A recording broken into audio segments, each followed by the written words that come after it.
Chapter 2. Desire, the starting point of all achievement. The first step toward riches.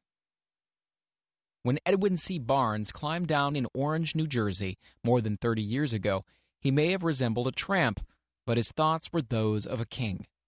As he made his way from the railroad tracks to Thomas A. Edison's office, his mind was at work. He saw himself standing in Edison's presence.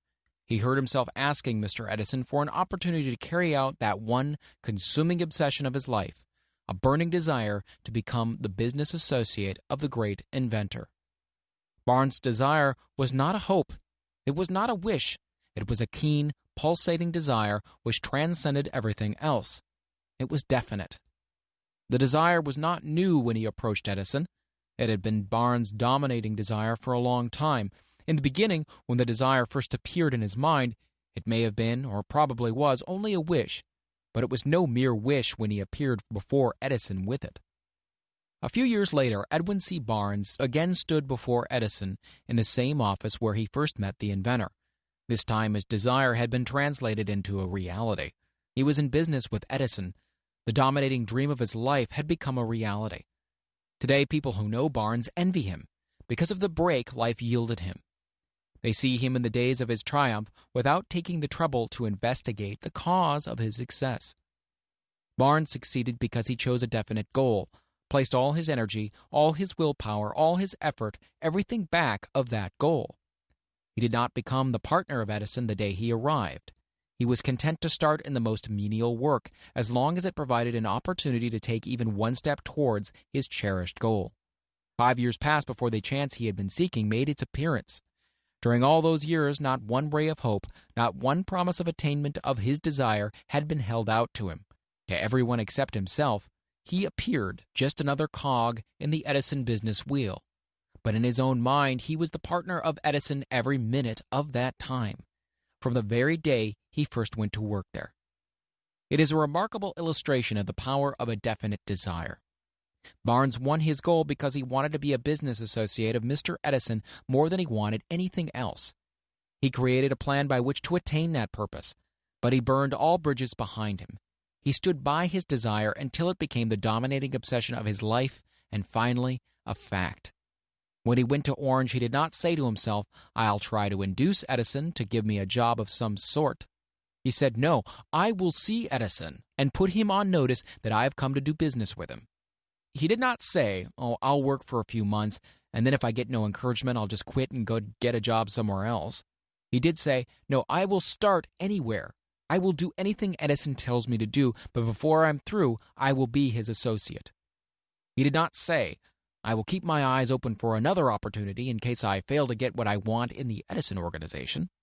No, he said, "There is but one thing in this world that I am determined to have, and that is a business association with Thomas Edison. I will burn all bridges behind me and stake my entire future on my ability to get what I want." He left himself no possible way of retreat. He had to win or perish. This is all there is to the Barnes story of success. A long while ago, a great warrior faced a situation which made it necessary for him to make a decision which ensured his success on the battlefield. He was about to send his armies against a powerful foe whose men outnumbered his own.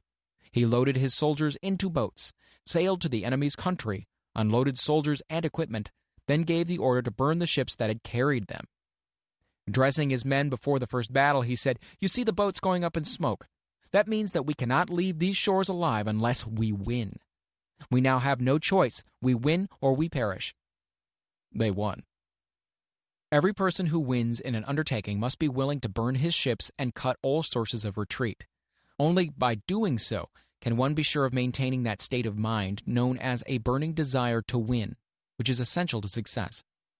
The morning after the Great Chicago Fire, a group of merchants stood on State Street, looking at the smoking remains of what had been their stores. They went into a conference to decide what if they could rebuild, or leave Chicago and start over in a more promising section of the country. They reached a decision, all except one, to leave Chicago. The merchant who decided to stay and rebuild pointed a finger at the remains of his store and said, "Gentlemen, on that very spot, I'm going to build the world's greatest store, no matter how many times it may burn down." This was more than 50 years ago. The store was built. It stands there today, a towering monument to the power of that state of mind known as a burning desire. The easy thing for Marshall Field to have done would have been exactly what his fellow merchants did. When the going was hard and the future looked dismal, they pulled up and went where the going seemed easier. Mark well this difference between Marshall Field and the other merchants, because it is the same difference which distinguishes Edwin C. Barnes from thousands of other young men who have worked in the Edison organization. It is the same difference which distinguishes practically all who succeed from those who fail. Every human being who reaches the age of understanding of the purpose of money wishes for it.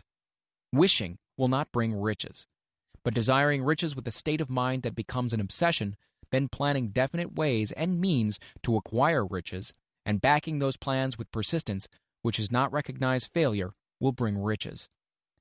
The method by which desire for riches can be transmuted into its financial equivalent consists of 6 definite practical steps. These: first, fix in your mind the exact amount of money you desire. It is not sufficient merely to say, "I want plenty of money." First, be definite as to the amount. There is a psychological reason for definiteness, which will be described in a subsequent chapter. Second, determine exactly what you intend to give in return for the money you desire. There is no such reality as something for nothing. Third, establish a definite date when you intend to possess the money you desire. Fourth, create a definite plan for carrying out your desire and begin at once, whether you are ready or not, to put this plan into action. Fifth, write out a clear, concise statement of the amount of money you intend to acquire. Name the time limit for its acquisition, state what you intend to give in return for the money, and describe clearly the plan through which you intend to accumulate it. Sixth, read your written statement aloud twice daily, once just before retiring at night and once after arising in the morning. As you read, see and feel and believe yourself already in possession of the money. It is important that you follow the instructions described in these 6 steps. It is especially important that you observe and follow the instructions in the 6th paragraph. You may complain that it is impossible for you to see yourself in possession of money before you actually have it. Here is where a burning desire will come to your aid. If you truly desire money so keenly that your desire is an obsession, you will have no difficulty in convincing yourself that you will acquire it. The object is to want money and to become so determined to have it that you convince yourself you will have it. Only those who become money conscious ever accumulate great riches. Money consciousness means that the mind has become so thoroughly saturated with the desire for money that one can see one's self already in possession of it. To the uninitiated, who has not been schooled on the working principles of the human mind, these instructions may appear impractical. It may be helpful to all who fail to recognize the soundness of the 6 steps to know that the information they convey was received from Andrew Carnegie, who began as an ordinary laborer in the steel mills, but managed, despite his humble beginning, to make these principles yield him a fortune of considerably more than $100 million. It may be of further help to know that the 6 steps here recommended were carefully scrutinized by the late Thomas Edison, who placed his stamp of approval upon them as being not only the steps essential for the accumulation of money, but necessary for the attainment of any definite goal. The steps call for no hard labor. They call for no sacrifice. They do not require one to become ridiculous or credulous. To apply them calls for no great amount of education. But the successful application of these 6 steps does call for sufficient imagination to enable one to see and to understand that accumulation of money cannot be left to chance, good fortune, and luck. One must realize that all who have accumulated great fortunes first did a certain amount of dreaming, hoping, wishing, desiring, and planning before they acquired money. You may as well know right here that you can never have riches in great quantities unless you can work yourself into a white heat of desire for money and actually believe you will possess it. You may as well know also that every great leader, from the dawn of civilization down to the present, was a dreamer. Christianity is the greatest potential power in the world today because its founder was an intense dreamer who had the vision and the imagination to see realities in their mental and spiritual form before they had been transmuted into physical form. If you do not see great riches in your imagination, you will never see them in your bank balance. Never in the history of America has there been so great an opportunity for practical dreamers as now exists. The 6-year economic collapse has reduced all men, substantially, to the same level. A new race is about to be run. The stakes represent huge fortunes which will be accumulated within the next 10 years. The rules of the race have changed because we now live in a changed world, and that definitely favors the masses, those who had but little or no opportunity to win under the conditions existing during the Depression, when fear paralyzed growth and development. We who are in this race for riches should be encouraged to know that this changed world in which we live is demanding new ideas, new ways of doing things, new leaders, new inventions, new methods of teaching, new methods of marketing, new books, new literature, new features for the radio, new ideas for moving pictures. Back of all this demand for new and better things, there is one quality which one must possess to win, and that is definiteness of purpose, the knowledge of what one wants and a burning desire to possess it. The business depression marked the death of one age and the birth of another. This changed world requires practical dreamers who can and will put their dreams into action. The practical dreamers have always been and always will be the pattern makers of civilization. We who desire to accumulate riches should remember the real leaders of the world always have been men who harnessed and put into practical use the intangible, unseen forces of unborn opportunity, and have converted those forces, or impulses of thought, into skyscrapers, cities, factories, airplanes, automobiles, and every form of convenience that makes life more pleasant. Tolerance and an open mind are practical necessities of the dreamer of today.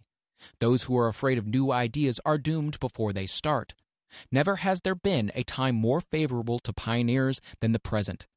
True, there is no wild and woolly West to be conquered, as in the days of covered wagon, but there is a vast business, financial, and industrial world to be remolded and redirected along new and better lines.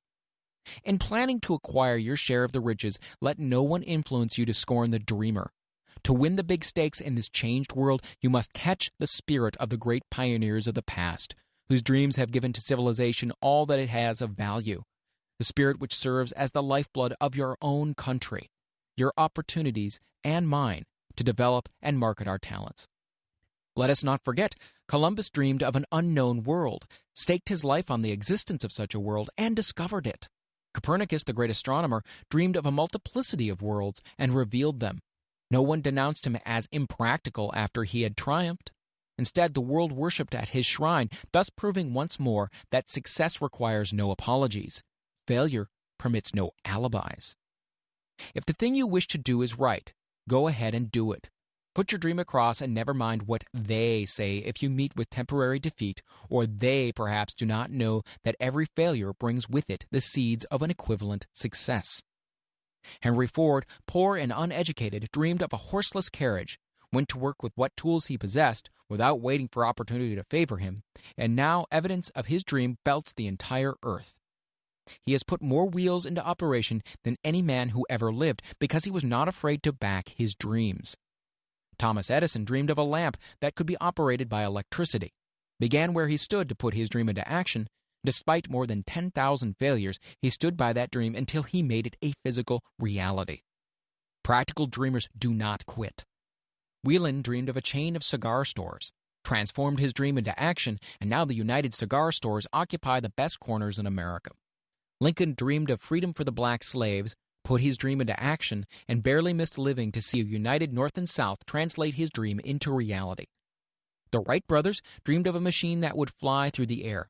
Now one may see evidence all over the world that they dreamed soundly. Marconi dreamed of a system for harnessing the intangible forces of the ether. Evidence that he did not dream in vain may be found in every wireless and radio in the world. Moreover, Marconi's dream brought the humblest cabin and the most stately manor house side by side. It made the people of every nation on earth backdoor neighbors. It gave the President of the United States a medium by which he may talk to all the people of America at one time and on short notice. It may interest you to know that Marconi's friends had him taken into custody and examined in a psychopathic hospital when he announced he had discovered a principle through which he could send messages through the air without the aid of wires or other direct physical means of communication. The dreamers of today fare better. The world has become accustomed to new discoveries. Nay, it has shown a willingness to reward the dreamer who gives the world a new idea. Quote, "The greatest achievement was at first, and for a time, but a dream." The oak sleeps in the acorn, the bird waits in the egg, and in the highest vision of the soul a waking angel stirs. Dreams are the seedlings of reality. Awake, arise, and assert yourself, you dreamers of the world. Your star is now in the ascendancy. The world of the depression brought the opportunity you have been waiting for. It taught people humility, tolerance, and open-mindedness. The world is filled with an abundance of opportunity which the dreamers of the past never knew. A burning desire to be and to do is the starting point from which the dreamer must take off. Dreams are not born of indifference, laziness, or lack of ambition. The world no longer scoffs at the dreamer, nor calls him impractical. If you think it does, take a trip to Tennessee and witness what a dreamer president has done in the way of harnessing and using the great water power of America. A score of years ago, such a dream would have seemed like madness. You have been disappointed. You have undergone defeat during the Depression. You have felt the great heart within you crushed until it bled. Take courage, for these experiences have tempered the spiritual metal of which you are made. They are assets of incomparable value. Remember, too, that all who succeed in life get off to a bad start and pass through many heartbreaking struggles before they, quote-unquote, arrive. The turning point in the lives of those who succeed usually comes at a moment of some crisis, through which they are introduced to their other selves. John Bunyan wrote The Pilgrim's Progress, which is among the finest of all English literature, after he had been confined in prison and sorely punished because of his views on the subject of religion. O. Henry discovered the genius which slept within his brain after he had met with great misfortune and was confined in a prison cell in Columbus, Ohio. Forced, through misfortune, to become acquainted with his other self and to use his imagination, he discovered himself to be a great author instead of a miserable criminal and outcast. Strange and varied are the ways of life, and stranger still are the ways of infinite intelligence, through which men are sometimes forced to undergo all sorts of punishment before discovering their own brains and their own capacity to create useful ideas through imagination. Edison, the world's greatest inventor and scientist, was a quote-unquote tramp telegraph operator. He failed innumerable times before he was driven finally to the discovery of the genius which slept within his brain. Charles Dickens began by pasting labels on blacking pots. The tragedy of his first love penetrated the depths of his soul and converted him into one of the world's truly great authors. That tragedy produced first David Copperfield, then a succession of other works that made this a richer and better world for all who read his books. Disappointment over love affairs generally has the effect of driving men to drink and women to ruin, and this because most people never learn the art of transmuting their strongest emotions into dreams of a constructive nature. Helen Keller became deaf, dumb, and blind shortly after birth. Despite her greatest misfortune, she has written her name indelibly in the pages of the history of the great. Her entire life has served as evidence that no one ever is defeated until defeat has been accepted as a reality. Robert Burns was an illiterate country lad. He was cursed by poverty and grew up to be a drunkard in the bargain. The world was made better for his having lived because he clothed beautiful thoughts in poetry and thereby plucked a thorn and planted a rose in its place. Booker T. Washington was born into slavery, handicapped by race and color. Because he was tolerant, had an open mind at all times on all subjects, and was a dreamer, he left his impress for good on an entire race. Beethoven was deaf. Milton was blind, but their names will last as long as time endures because they dreamed and translated their dreams into organized thought. Before passing to the next chapter, kindle anew in your mind the fire of hope, faith, courage, and tolerance. If you have these states of mind and a working knowledge of the principles described, all else you need will come to you when you're ready for it. Let Emerson state the thought in these words: every proverb, every book, every byword that belongs to thee for aid and comfort shall surely come through open or winding passages. Every friend whom not thy fantastic will, but the great and tender soul in thee craveth, shall lock thee in his embrace. There is no difference between wishing for a thing and being ready to receive it. No one is ready for a thing until he believes he can acquire it. The state of mind must be belief, not mere hope or wish. Open-mindedness is essential for belief. Closed minds do not inspire faith, courage, and belief.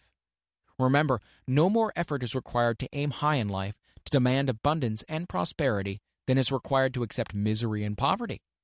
A great poet has correctly stated this universal truth through these lines. I bargained with life for a penny, and life would pay no more. However, I begged at evening, when I counted my scanty store. For life is a just employer, he gives you what you ask, but once you have set the wages, why you must bear the task. I worked for a menial's hire, only to learn dismayed, that any wage I had hoped of life, life would have willingly paid. Desire outwits Mother Nature. As a fitting climax to this chapter, I wish to introduce one of the most unusual persons I have ever known. I first saw him 24 years ago, a few minutes after he was born. He came into the world without any physical sign of ears, and the doctor admitted, when pressed for an opinion, that the child might be deaf and mute for life. I challenged the doctor's opinion. I had the right to do so. I was the child's father. I, too, reached a decision and rendered an opinion, but I expressed the opinion silently in the secrecy of my own heart. I decided that my son would hear and speak. Nature could send me a child without ears, but nature could not induce me to accept the reality of the affliction. In my own mind, I knew that my son would hear and speak. How? I was sure there must be a way, and I knew I would find it. I thought of the words of the immortal Emerson. The whole course of things goes to teach us faith. We need only obey. There is guidance for each of us, and by lowly listening, we shall hear the right word. The right word? Desire. More than anything else, I desired that my son should not be deaf-mute. From that desire I never receded, not for a second. Many years previously I had written, our only limitations are those we set up in our own minds. For the first time I wondered if that statement were true. Lying on the bed in front of me was a newly born child without the natural equipment of hearing. Even though he might hear and speak, he was obviously disfigured for life. Surely, this was a limitation which that child had not set up in his own mind. What could I do about it? Somehow I would find a way to transplant into that child's mind my own burning desire for ways and means of conveying sound to his brain without the aid of ears. As soon as the child was old enough to cooperate, I would fill his mind so completely with a burning desire to hear that nature would, by methods of her own, translate it into physical reality. All this thinking took place in my own mind, but I spoke of it to no one. Every day I renewed the pledge I had made to myself not to accept a deaf-mute for a son. As he grew older, he began to take notice of things around him. We observed that he had a slight degree of hearing. When he reached the age when children usually begin talking, he made no attempt to speak, but we could tell by his actions that he could hear certain sounds slightly. That was all I wanted to know. I was convinced that if he could hear, even slightly, he might develop still greater hearing capacity. Then something happened that gave me hope, and it came from an entirely unexpected source. We bought a Victrola. When the child heard the music for the first time, he went into ecstasies and promptly appropriated the machine. He soon showed a preference for certain records, among them It's a Long Way to Tipperary. On one occasion, he played that piece over and over for almost 2 hours, standing in front of the Victrola with his teeth clamped on the edge of the case. The significance of the self-formed habit of his did not become clear to us until years afterward, for we had never heard of the principle of bone conduction of sound at the time. Shortly after he appropriated the Victrola, I discovered that he could hear me quite clearly when I spoke with my lips touching his mastoid bone, or at the base of the brain. These discoveries placed in my possession the necessary media by which I began to translate into reality my burning desire to help my son develop hearing and speech. By that time he was making stabs at speaking certain words. The outlook was far from encouraging, but desire, backed by faith, knows no such word as impossible. Having determined that he could hear the sound of my voice plainly, I began immediately to transfer to his mind the desire to speak and hear. I soon discovered that the child enjoyed bedtime stories, so I went to work creating stories designed to develop in him self-reliance, imagination, and a keen desire to hear and to be normal. There was one story in particular which I emphasized by giving it some new and dramatic coloring each time it was told. It was designed to plant in his mind the thought that his affliction was not a liability, but an asset of great value.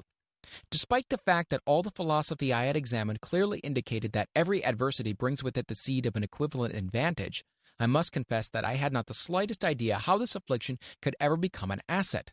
However, I continued my practice of wrapping that philosophy in bedtime stories, hoping the time would come when he would find some plan by which his handicap could be made to serve some useful purpose. Reason told me plainly that there was no adequate compensation for the lack of ears and natural hearing equipment. Desire, backed by faith, pushed reason aside and inspired me to carry on. As I analyze the experience in retrospect, I can see now that my son's faith in me had much to do with the astounding results. He did not question anything I told him. I sold him the idea that he had a distinct advantage over his older brother and that his advantage would reflect itself in many ways. For example, the teachers in school would observe that he had no ears, and because of this, they would show him special attention and treat him with extraordinary kindness. They always did. His mother saw to that by visiting the teachers and arranging with them to give the child the extra attention necessary. I sold him the idea, too, that when he became old enough to sell newspapers — his older brother had already become a newspaper merchant — he would have a big advantage over his brother for the reason that people would pay him extra money for his wares because they could see that he was a bright, industrious boy, despite the fact that he had no ears. We could notice that, gradually, the child's hearing was improving. Moreover, he had not the slightest tendency to become self-conscious because of his affliction. When he was about 7, he showed the first evidence that our method of servicing his mind was bearing fruit. For several months he begged for the privilege of selling newspapers, but his mother would not give her consent. She was afraid that his deafness might make it unsafe for him to go on the street alone. Finally, he took matters into his own hands. One afternoon, when he was left at home with the servants, he climbed through the kitchen window, shinnied down to the ground, and set out on his own. He borrowed 6 cents in capital from the neighborhood shoemaker, invested it in papers, sold out, reinvested, and kept repeating until late in the evening. After balancing his accounts and paying back the 6 cents he was borrowed from his banker, he had a net profit of 42 cents. When he got home that night, we found him in bed asleep with the money tightly clenched in his hand. His mother opened his hand, removed the coins, and cried. Of all things, crying over her son's first victory seemed so inappropriate. My reaction was the reverse. I laughed heartily, for I knew that my endeavor to plant in the child's mind an attitude of faith in himself had been successful. His mother saw in his first business venture a little deaf boy who had gone out in the streets and risked his life to earn money.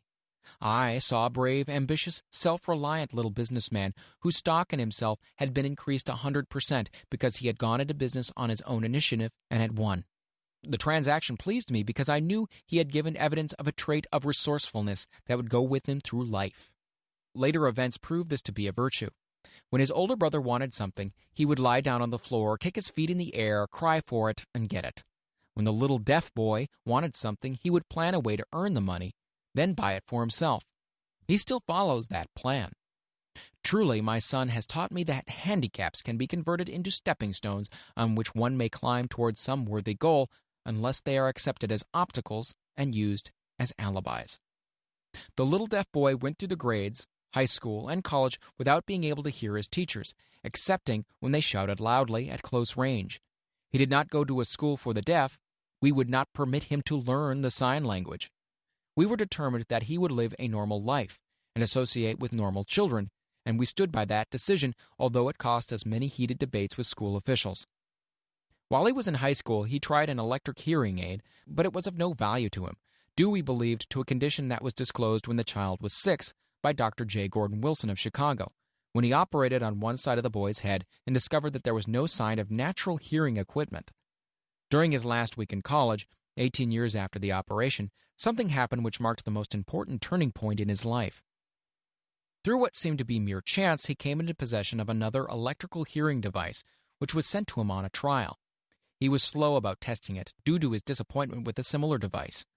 Finally, he picked the instrument up and, more or less carelessly, placed it on his head, hooked up the small battery, and lo, as if by a stroke of magic, his lifelong desire for normal hearing became a reality. For the first time in his life, he heard practically as well as any person with normal hearing. God moves in mysterious ways, his wonders to perform. Overjoyed because of the changed world which had been brought to him through this hearing device, he rushed to the telephone, called his mother, and heard her voice perfectly. The next day, he plainly heard the voices of his professors in class for the first time in his life. Previously, he could hear them only when they shouted at short range. He heard the radio. He heard the talking pictures. For the first time in his life, he could converse freely with other people without the necessity of their having to speak loudly. Truly, he had come into possession of a changed world. We had refused to accept nature's error, and by persistent desire, we had induced nature to correct that error through the only practical means available. Desire had commenced to pay dividends, but the victory was not yet complete. The boy still had to find a definite and practical way to convert his handicap into an equivalent asset. Hardly realizing the significance of what had already been accomplished, but intoxicated with the joy of his newly discovered world of sound, he wrote a letter to the manufacturer of the hearing aid, enthusiastically describing his experience. Something in his letter, something perhaps which was not written on the lines, but back of them, caused the company to invite him to New York. When he arrived, he was escorted through the factory, and while talking with the chief engineer, telling him about his changed world, a hunch, an idea, or an inspiration, call it what you wish, flashed into his mind. It was this impulsive thought which converted his affliction into an asset, destined to pay dividends in both money and happiness to thousands for all time to come. The sum and substance of that impulse of thought was this. It occurred to him that he might be able to help the millions of deafened people who go through life without the benefit of hearing devices if he could find a way to tell them the story of this changed world. Then and there, he reached a decision to devote the remainder of his life to rendering useful service to the hard of hearing. For an entire month, he carried on an intensive research, during which he analyzed the entire marketing systems of the manufacturer of the hearing device and created ways and means of communicating with the hard of hearing all over the world for the purpose of sharing with them his newly discovered, changed world. When this was done, he put in writing a 2-year plan, based upon his findings. When he presented the plan to the company, he was instantly given a position for the purpose of carrying out his ambition. Little did he dream, when he went to work, that he was destined to bring hope and practical relief to thousands of deafened people who, without his help, would have been doomed forever to deaf-mutism. Shortly after he became associated with the manufacturer of his hearing aid, he invited me to attend a class conducted by his company for the purpose of teaching deaf-mutes to hear and to speak. I had never heard of such a form of education before I visited the class, skeptical but hopeful that my time would not be entirely wasted. Here I saw a demonstration which gave me greatly enlarged vision of what I had done to arouse and keep alive in my son's mind the desire for normal hearing. I saw deaf-mutes actually being taught to hear and to speak through application of the self-same principle I had used more than 20 years previously in saving my son from deaf-mutism. Thus, through some strange turn of the wheel of fate, my son Blair and I have been destined to aid in correcting deaf-mutism for those yet unborn, because we are the only living human beings, as far as I know, who have established definitely the fact that deaf-mutism can be corrected to the extent of restoring to normal life those who suffer with this affliction. It has been done for one, it'll be done for others.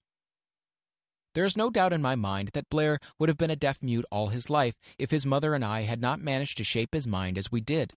The doctor who attended at his birth told us confidentially the child might never hear or speak. A few weeks ago, Dr. Irving Voorhees, a noted specialist on such cases, examined Blair very thoroughly.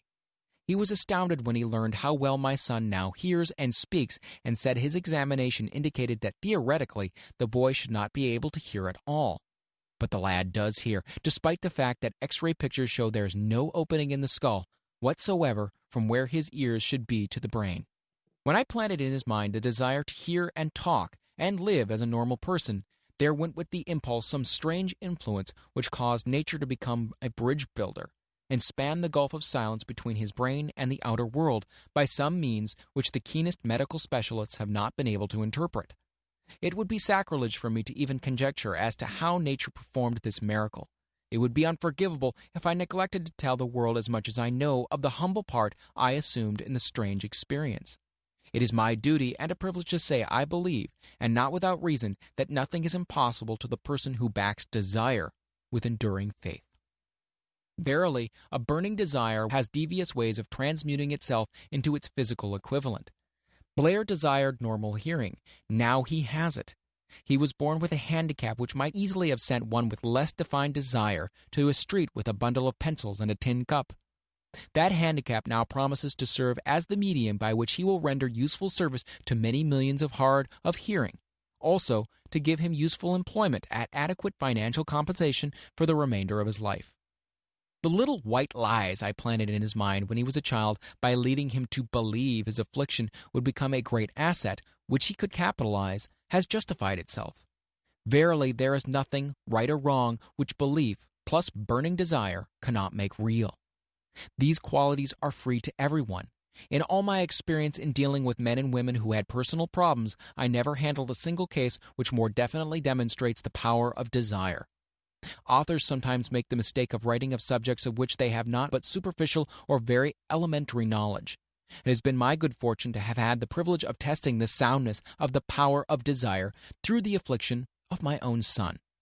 Perhaps it was providential that the experience came as it did, for surely no one is better prepared than he to serve as an example of what happens when desire is put to the test. If Mother Nature bends to the will of desire, is it logical that mere men can defeat a burning desire? Strange and imponderable is the power of the human mind. We do not understand the method for which it uses every circumstances, every individual, every physical thing within its reach as a mean of transmuting desire into its physical counterpart. Perhaps science will uncover this secret. I planted in my son's mind the desire to hear and to speak as any normal person hears and speaks. That desire has now become a reality. I planted in his mind the desire to convert his greatest handicap into his greatest asset. That desire has been realized. The modus operandi by which the astounding result was achieved is not hard to describe. It consisted of 3 very definite facts. First, I mixed faith with the desire for normal hearing, which I passed on to my son. Second, I communicated my desire to him in every conceivable way available, through persistent, continuous effort over a period of years. Third, he believed me. As this chapter was being completed, news came of the death of Madame Schumann-Heink. One short paragraph of the news dispatch gives the clue to this unusual woman's stupendous success as a singer. I quote the paragraph because the clue it contains is none other than desire. Early in her career, Madame Schumann-Heink visited the director of the Vienna Court Opera to have him test her voice. But he did not test it. After taking one look at the awkward and poorly dressed girl, he exclaimed none too gently, "With such a face, and with no personality at all, how can you ever expect to succeed in opera? My good child, give up the idea. Buy a sewing machine and go to work. You can never be a singer." Never is a long time. The director of the Vienna Court Opera knew much about the technique of singing. He knew little about the power of desire when it assumes the proportion of an obsession. If he had known more of that power, he would have not made the mistake of condemning genius without giving it an opportunity. Several years ago, one of my business associates became ill. He became worse as time went on, and finally was taken to the hospital for an operation. Just before he was wheeled into the operating room, I took a look at him and wondered how anyone as thin and emaciated as he could possibly go through a major operation successfully. The doctor warned me that there was little of any chance of me ever seeing him alive again. But that was the doctor's opinion. It was not the opinion of the patient. Just before he was wheeled away, he whispered feebly, "Don't be disturbed, Chief. I'll be out of here in a few days." The attending nurse looked at me with pity, but the patient did come through safely. After it was all over, his physician said, "Nothing but his own desire to live saved him. He would never have pulled through if he had not refused to accept the possibility of death." I believe in the power of desire, backed by faith, because I have seen this power lift men from lowly beginnings to places of power and wealth. I have seen it rob the grave of its victims. I have seen it serve as the medium by which men stage a comeback after having been defeated in 100 different ways. I have seen it provide my own son with a normal, happy, successful life, despite nature's having sent him into a world without ears. How can one harness and use the power of desire? This has been answered through this and the subsequent chapters of this book. This message is going out to the world at the end of the longest and perhaps the most devastating depression America has ever known. It is reasonable to presume that the message may come to the attention of many who have been wounded by the depression, those who have lost their fortunes, others who have lost their positions, and great numbers who must recognize their plans and stage a comeback. To all these, I wish to convey the thought that all achievement, no matter what may be its nature or its purpose, must begin with an intense, burning desire for something definite. Through some strange and powerful principle of mental chemistry, which she has never divulged, nature wraps up in the impulse of strong desire that something, quote-unquote, which recognizes no such word as impossible and accepts no such reality as failure.